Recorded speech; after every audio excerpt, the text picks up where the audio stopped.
Hi everyone! So for today's video, magluto ta og ampalaya nga fresh harvest sa atong garden. Tara, kuyugi ko ninyo, magluto po ta og kinilaw and other breakfast meal. Then ato na siya.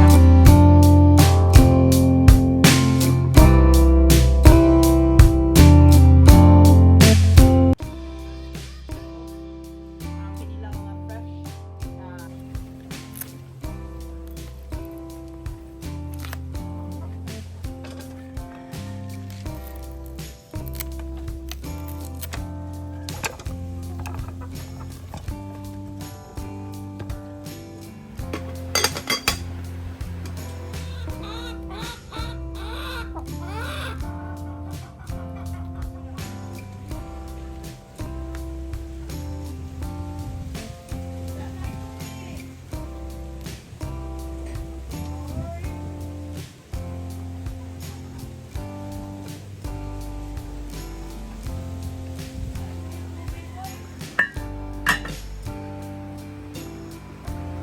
Napaka-fresh na isda.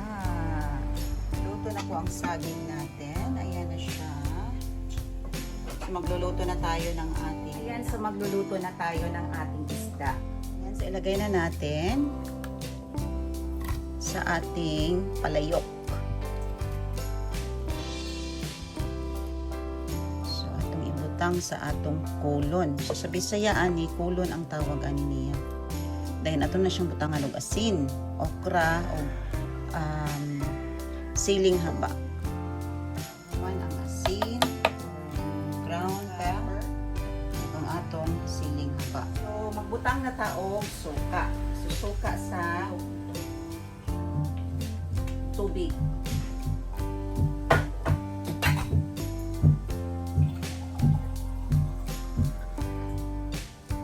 Gamay nga tubig. Sakto lang siya. Sad, kung ato na ni siyang takluban nato, lutuon na nato siya. Now, magbuhat na taog ato ang kanang kinilaw. Magluto sa taog paliya, no? Sige, gisa na to ang tambok sa baboy. Paliya. Para mas healthy. Tabunan. Now, ato nang gisawan ng atong mga lamas.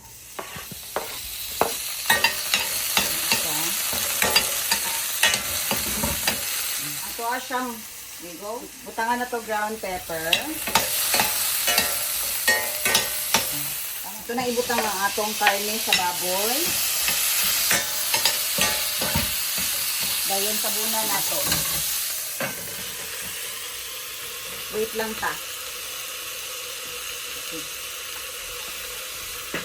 Ato na i-slice atong na-harvest na paliya. Fresh kayo ni siya nga paliya. Basta gini siyang lamia. Tara lamig kayo siya. Fresh good siya Grabe. Kuhaan na natin siyang liso, no?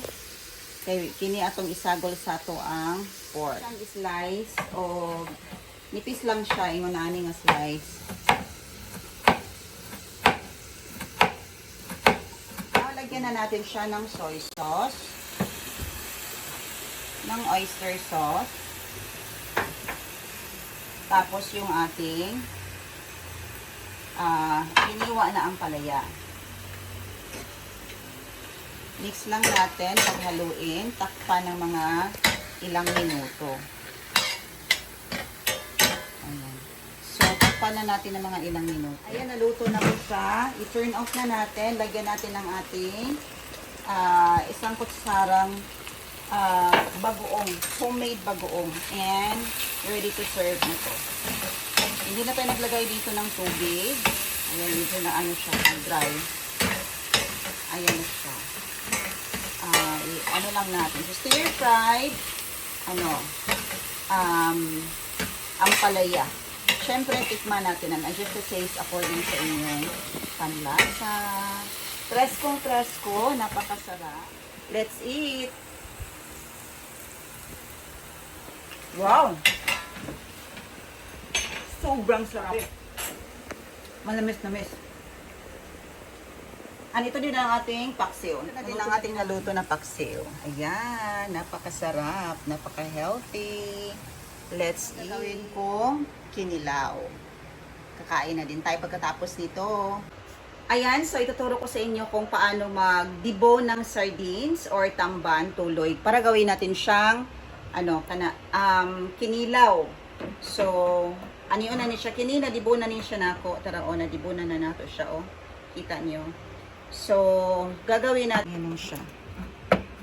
Tanggalin ang ulo. Tapos, daganan ang buntot. Ilahin siya. Ayan lang siya.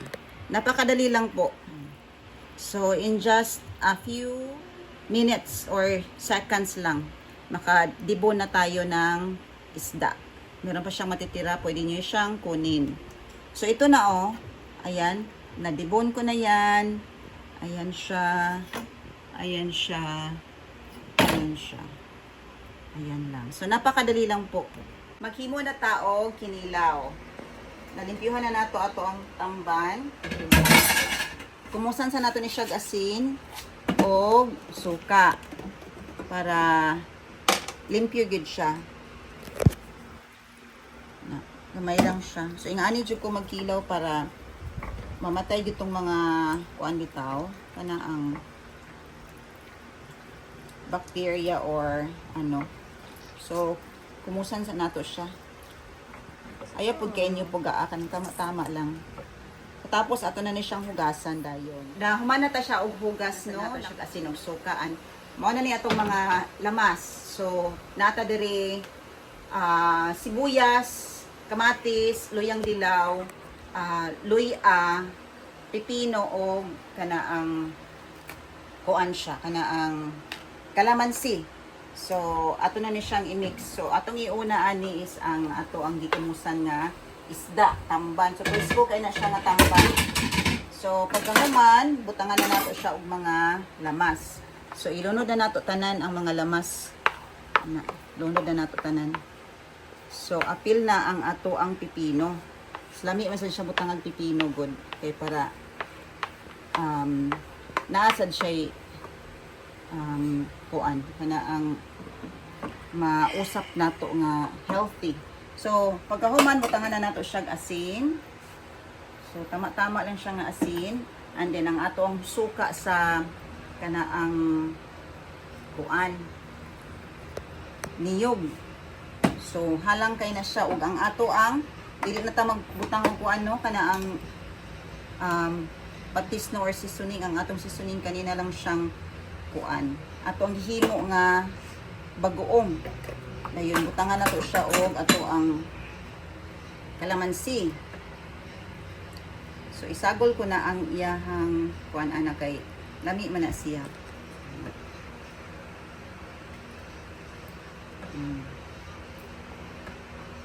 So upat ka buok ang ato ang isagol. Pagkahuman ato na ni siyang ukayon.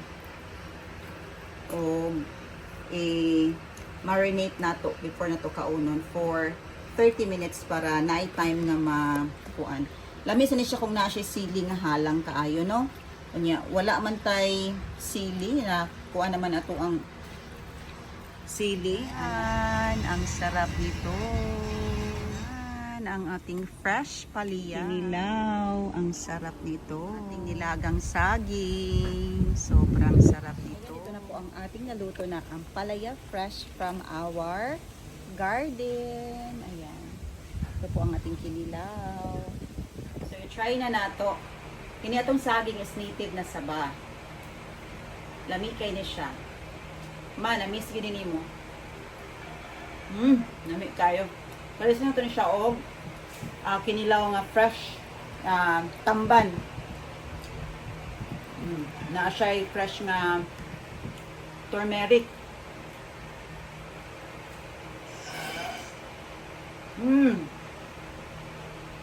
Pagkalamiang.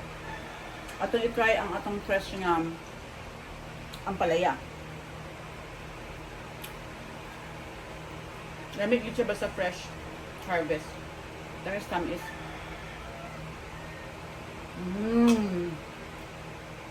grabe. Kaling ato ang isda nga